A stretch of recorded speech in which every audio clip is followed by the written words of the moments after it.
Hello everyone, मैं सृष्टि हूँ और हम और आप पढ़ रहे हैं principles and practices of natural farming, जो कि है BSc agriculture second year first semester का एक कोर्स। ठीक है, आज का टॉपिक है नेचुरल फार्मिंग में concept, definition and objective of natural farming. ये बहुत इंपॉर्टेंट टॉपिक है।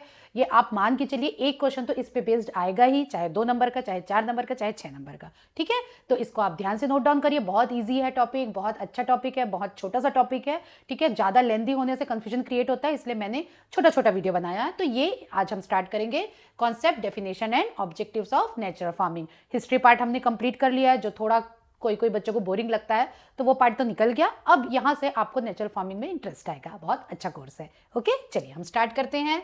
तो प्राकृतिक खेती की अवधारणा, परिभाषा और उद्देश्य। ठीक है, कॉन्सेप्ट ऑफ नेचुरल फार्मिंग। सबसे पहले हम कॉन्सेप्ट के बारे में पढ़ेंगे, फिर डेफिनेशन के बारे में पढ़ेंगे, फिर ऑब्जेक्टिव के बारे में। तो कॉन्सेप्ट ऑफ नेचुरल फार्मिंग क्या है? नेचुरल फार्मिंग किस कॉन्सेप्ट पर बेस्ड है? Natural farming is based on the idea of working with nature rather than against it. Natural farming हमें कहता है कि हमको काम करना है नेचर के साथ, ना कि नेचर के अगेंस्ट। ठीक है, प्राकृतिक खेती का आधार यह विचार है कि हमें प्रकृति के साथ मिलकर काम करना है, बल्कि उसके विरुद्ध नहीं। Okay, it promotes harmony between soil, plants, animals and micro organisms. यह मिट्टी, पौधे, पशुओं और सूक्ष्म जीवों के बीच सामंजस्य को बढ़ावा देता है। ठीक है, तो नेचुरल फार्मिंग का 2 कॉन्सेप्ट ये है। और जब आपको बोला जाए कि right about the concept of natural farming, आप ये लिखिए, उसके बाद ये लिखिए। ठीक है, हिंदी में लिख रहे हैं तो ये लिखिए, उसके बाद ये लिखिए, और 1-2 कॉन्सेप्ट और हैं। सारे कॉन्सेप्ट्स को जब आप मिला के लिखेंगे तो आपका 2 नंबर का क्वेश्चन तो एकदम सफिशिएंट रेडी हो जाएगा। ठीक है, तो natural farming is based on idea of working with nature rather than against it. बहुत ईजी बात है। ठीक है, फिर it promotes harmony between soil, plant, animals and micro organism. इन सब के बीच में सामंजस्य को बढ़ावा देता है कौन? Natural farming. चलिए आगे फिर अब कॉन्सेप्ट से कुछ उसके बारे में भी हम बात करते हैं कि natural farming avoid synthetic fertilizer, pesticides and external chemicals. ये आप सब जानते हैं कि नेचुरल फार्मिंग में हम कुछ भी केमिकल और सिंथेटिक चीजों का यूज नहीं करते हैं। ठीक है, तो प्राकृतिक खेती कृत्रिम खाद, कीटनाशक और बाहरी रासायनिक पदार्थों से परहेज करती है। Okay, last, it depends on natural cycles and ecological balance. किस पे डिपेंड होती है? नेचुरल साइकिल्स पे, न्यूट्रिएंट के नए नेचुरल साइकिल्स। ठीक है, ऑर्गेनिक रेसिड्यूज है, उनको नेचुरल साइकिल में इंक्लूड करना, ये सारी चीजों को इंक्लूड किया जाता है नेचुरल फार्मिंग में। और ये किस पे काम करती है? इकोलॉजिकल बैलेंस बनाए रहने पे काम करते हैं। ठीक है, तो यह प्राकृतिक चक्रों को और पारिस्थितिक संतुलन पर निर्भर करती है। ठीक है, तो ये 4 हो गए हैं कॉन्सेप्ट किसके? नेचुरल फार्मिंग के। नेचुरल फार्मिंग के कॉन्सेप्ट सिर्फ अगर आपसे पूछेगा तो 2 मार्क में पूछेगा। तो ये चारों कॉन्सेप्ट को बहुत इजी है, थोड़ा माइंड में रख लीजिए। बहुत रट के लिखने की जरूरत नहीं है कि क्या क्या है। 3-4 चीजें हैं कि नेचर के साथ हमको काम करना है, नेचर के अगेंस्ट नहीं। ठीक है, फिर उसके बाद है कि ये सिंथेटिक फर्टिलाइजर का इसमें यूज नहीं होता है। ठीक है, ये हार्मोनी मेंटेन करता है किसके बीच? सॉइल, प्लांट और एनिमल्स के बीच। ठीक है, और ये डिपेंड करता है किस पे? नेचुरल साइकिल्स पे और इकोलॉजिकल बैलेंस पे। ओके, तो ये 4 चीजों को माइंड में रखिए कि ये कॉन्सेप्ट में आपके ये चारों चीजें इंक्लूड होनी चाहिए। डन। चलिए अब नेक्स्ट हम बात करेंगे कॉन्सेप्ट। अगेन एक कॉन्सेप्ट और बचा हुआ है। Natural farming means farming in harmony with natural processes, preserving life and sustainability. ठीक है, तो परिणाम प्राकृतिक खेती का अर्थ होता है प्रकृति की प्रक्रियाओं के अनुरूप खेती करना। ठीक है, जीवन और स्थिरता को बनाए रखना। ठीक है, तो ये सारा कुछ हो गया कॉन्सेप्ट किसका? नेचुरल फार्मिंग का। मैंने 4 बोला था, 5 कॉन्सेप्ट है। आप 5 को बेसिक माइंड में रख लीजिए और थोड़ा सब लिख दीजिए, तो आपका कॉन्सेप्ट जो है वो पूरा कंप्लीट हो जाएगा। ठीक है, natural farming mean harmony with natural processes. ठीक है, प्रिजर्विंग लाइफ एंड सस्टेनेबिलिटी। ठीक है, चलिए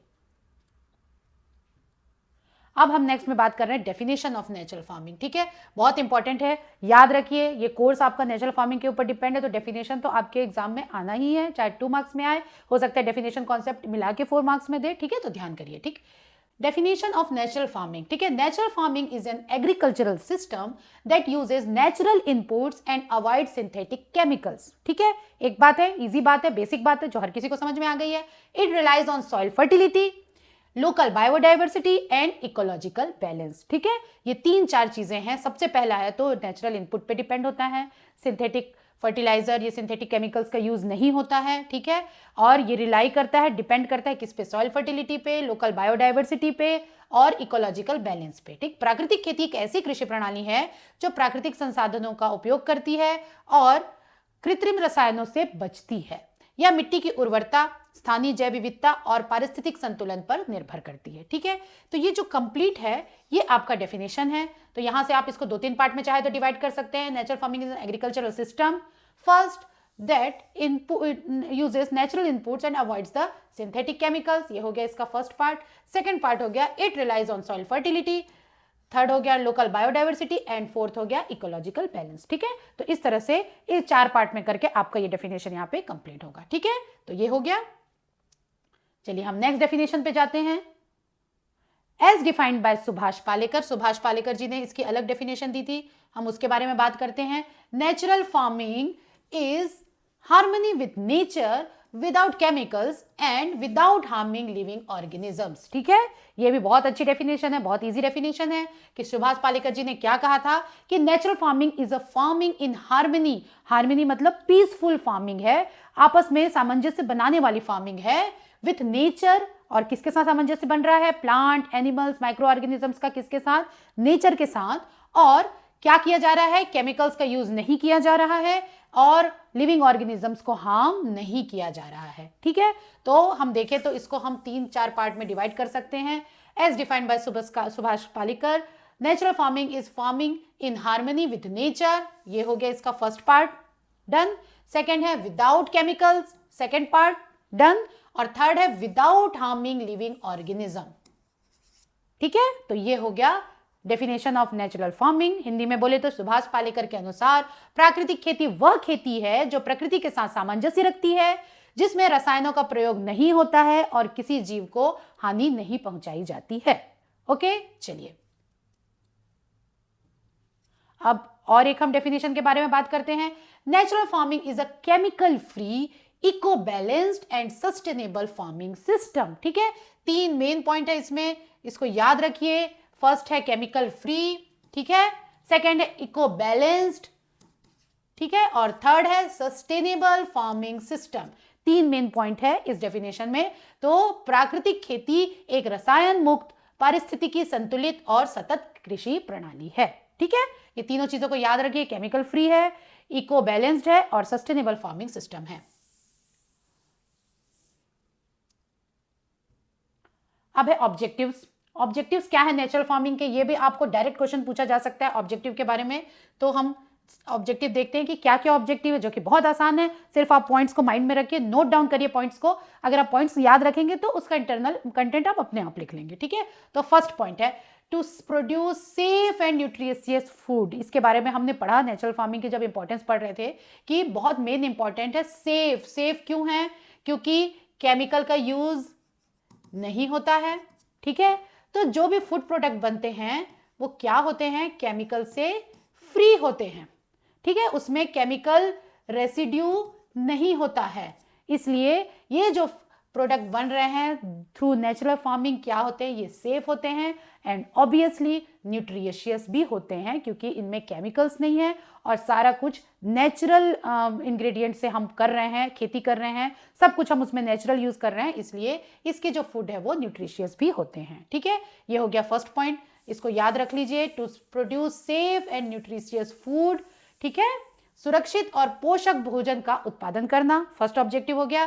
सेकंड हो गया to conserve soil and water. इसके बारे में भी हमने पढ़ा कि ये सॉइल को कंजर्व करता है through mulching, through crop residuing, through mixed cropping. Similarly water को कंजर्व करता है और इरिगेशन की नीड हमको कम पड़ती है, ठीक है। थर्ड है मिट्टी और जल का संरक्षण करना। थर्ड पॉइंट है टू एनहेंस बायोडाइवर्सिटी, ठीक है। चूंकि नेचुरल फार्मिंग होती है, डाइवर्सिफाइड फार्मिंग होती है, एग्रोफॉरेस्ट्री का यूज होता है, तो उसके कारण क्या होता है, बहुत सारे प्लांट्स हैं, माइक्रोब्स हैं, एनिमल्स हैं, वो ग्रो करने के लिए उनको फेवरेबल कंडीशंस मिलती है और वो ग्रो करते हैं। तो इसका थर्ड पॉइंट है to enhance the biodiversity, okay. तो 3 पॉइंट अभी हमने देखा, to save and to produce safe and nutritious food, first point to conserve soil and water, to enhance the biodiversity, ठीक है। आप इतना को याद रखिए, इसके बाद आप उसमें थोड़ा सा उसका डिटेल करिए तो आपका तभी आंसर कंप्लीट होगा। चलिए फिर फोर्थ पॉइंट देखते हैं हम, to reduce farming cost using local resources. ठीक है, क्या होगा जब हम लोकल रिसोर्सेज से फार्मिंग करेंगे, केमिकल फर्टिलाइजर्स का यूज नहीं करेंगे या कम करेंगे, तो हमारा फार्मिंग कॉस्ट क्या होगा, वो कम होगा. ठीक है, फार्मिंग कॉस्ट जब कम हो जाएगा तो ऑब्वियसली फार्मर की इनकम में इजाफा होगा, उसकी इनकम बढ़ेगी क्योंकि कॉस्ट ऑफ कल्टीवेशन कम होगा. ठीक है, स्थानीय संसाधनों का उपयोग कर खेती की लागत घटाना, ये हो गया इसका fourth objective. Okay, to promote sustainability and self reliance, ये तो बहुत इंपॉर्टेंट है कि नेचुरल फार्मिंग का एक बहुत बड़ा मोटो जो है वो सस्टेनेबिलिटी लाना है, कि जो अभी के जो वो हैं आपके रिसोर्सेस हैं, वो रिसोर्सेस खत्म ना हो, वो रिसोर्सेस रीजनरेट हो, उनका प्रॉपर और कंजर्वेशन हो. इसका काम कौन करती है, नेचुरल फार्मिंग करती है. तो नेचुरल फार्मिंग का एक objective to promote sustainability and self reliance. Self reliance मतलब आत्मनिर्भरता को बढ़ावा देना. ठीक है, तो फिफ्थ पॉइंट क्या है, सततता और आत्मनिर्भरता को बढ़ावा देना. ठीक है, to promote sustainability and self reliance. क्योंकि जब हम केमिकल फर्टिलाइजर्स के ऊपर डिपेंड नहीं होते हैं, अपने फार्म के जो इनपुट्स हैं, उन्हीं आउटपुट्स हैं, उनको जब हम इनपुट्स के रूप में यूज करते हैं तो क्या होता है, हम सेल्फ रिलायंस होते हैं, हमारी डिपेंडेंसी कम हो जाती है. ओके, सिक्स पॉइंट है to improve farmer income and health. इसका बहुत मेन ऑब्जेक्टिव है, फार्मिंग के सारे फार्मिंग सिस्टम का एक बहुत बड़ा मेन ऑब्जेक्टिव होता है to improve farmer income and health. ठीक है, फार्मर इनकम कैसे बढ़ेगा, क्योंकि कॉस्ट ऑफ कल्टीवेशन कम हो रहा है. ठीक है, यहाँ पे हम कॉस्ट रिड्यूस कर रहे हैं इस तरह से, और सेल्फ रिलायंस हो रहे हैं, तो इस तरह से उसका जो कॉस्ट ऑफ कल्टीवेशन जब कम होगा तो ऑब्वियसली उसके इनकम बढ़ जाएगी. ओके, चलिए नेक्स्ट पॉइंट में चलते हैं हम. सेवेंथ है to maintain ecological balance and protect the environment. ठीक है, इकोलॉजिकल बैलेंस बनाए रखना. ठीक है, और इन्वायरमेंट को प्रोटेक्ट करने का भी एक बहुत बड़ा ऑब्जेक्टिव कौन किसका रहता है, नेचुरल फार्मिंग का. पारिस्थितिक संतुलन बनाए रखना और पर्यावरण की रक्षा करना. ठीक है, नेक्स्ट है to create a long term sustainable agricultural system. Agricultural system को लॉन्ग टर्म सस्टेनेबिलिटी देना, बहुत समय तक हमारा एग्रीकल्चरल सिस्टम प्रोडक्टिव रहे, इसका कोशिश करना का काम भी किसका है, नेचुरल फार्मिंग का. तो ये हो गया आपका एट्थ पॉइंट कि to create a long term sustainable agriculture system, दीर्घकालिक सतत कृषि प्रणाली का निर्माण करना. तो अब हमने क्या पढ़ा, इसका हम समराइजेशन करते हैं. कॉन्सेप्ट पढ़ा हमने, farming in harmony with nature. Concept, main concept क्या है, प्रकृति के साथ सामंजस्य में खेती करना ही क्या है, नेचुरल फार्मिंग है. ओके, और डेफिनेशन क्या है, chemical free ecological balance system. बहुत सारे 3-4 डेफिनेशन है, आप उनको देखिए, थोड़ा याद करिए. डेफिनेशन, कुछ डेफिनेशन तो वर्ड टू वर्ड होना चाहिए, तो 1-2 डेफिनेशन आप वर्ड टू वर्ड करिए. कॉन्सेप्ट में आप अपने वर्ड्स में लिख सकते हैं, but it should be also true, wrong ना लिखें. तो ठीक है, तो ये कॉन्सेप्ट के बारे में हुआ है. ऑब्जेक्टिव्स क्या है, बहुत सारे 8 ऑब्जेक्टिव्स हमने देखे. ठीक है, आप 8 पॉइंट्स को ध्यान में रखिए, नोट डाउन करिए, और उन 8 पॉइंट्स का इंटरनल कंटेंट फिर आप अपने से लिख लेंगे, क्योंकि एक बार आप अगर वीडियो देखेंगे आपको समझ में आ जाएगा कि इस पॉइंट के अंदर आपको क्या मैटर लिखना है. ठीक है, तो ऑब्जेक्टिव क्या है, बहुत सारे ऑब्जेक्टिव्स हैं, उनमें से कुछ है सस्टेनेबिलिटी, हेल्थ, बायोडाइवर्सिटी एटसेट्रा. तो रिजल्ट क्या आ रहा है आपके इस वीडियो में, हमने क्या देखा कि natural farming promote self reliant and sustainable farming. ठीक है, तो नेचुरल फार्मिंग जो है वो सेल्फ रिलायंस को बढ़ावा देता है और सस्टेनेबिलिटी को बढ़ावा देता है. तो इस तरह से ये जो टॉपिक है आपका कॉन्सेप्ट और डेफिनेशन, ये वाला टॉपिक यहाँ पर खत्म होता है. कंक्लूजन में हमने देखा कि natural farming is not just a method but a philosophy that respects nature and life. ठीक है, प्राकृतिक खेती केवल एक विधि नहीं है, बल्कि एक दर्शन है जो प्रकृति और जीवन का सम्मान करती है. ठीक है, it ensures environmental health, food security and farmer wellbeing. ठीक है, यह पर्यावरणीय स्वास्थ्य, खाद्य सुरक्षा और किसान कल्याण को सुनिश्चित करती है. ठीक है, तो ये है आपका कंक्लूजन इस पूरे वीडियो का. तो इस वीडियो में हमने देखा concept of natural farming, definition of natural farming और ऑब्जेक्टिव्स ऑफ नेचुरल फार्मिंग. ठीक है, तो ये सारी तीनों चीजों को आप लिख लीजिए, नोट डाउन कर लीजिए और थोड़ा माइंड में रखिए, क्योंकि इसमें से 1 या 2 क्वेश्चंस तो आपको एग्जाम में आने ही हैं. ठीक है, बहुत इजी टॉपिक है, बहुत छोटा सा टॉपिक है. यहीं पर ये वीडियो खत्म होता है. ठीक है, हम नेक्स्ट वीडियो में फिर नेक्स्ट टॉपिक में मिलते हैं. तब तक के लिए बेस्ट ऑफ लक. और जिन्होंने सब्सक्राइब नहीं किया है, सब्सक्राइब कर लीजिए, क्योंकि डेली वीडियो आएंगे तो आपको उसका नोटिफिकेशन मिल जाएगा. Okay then, good luck.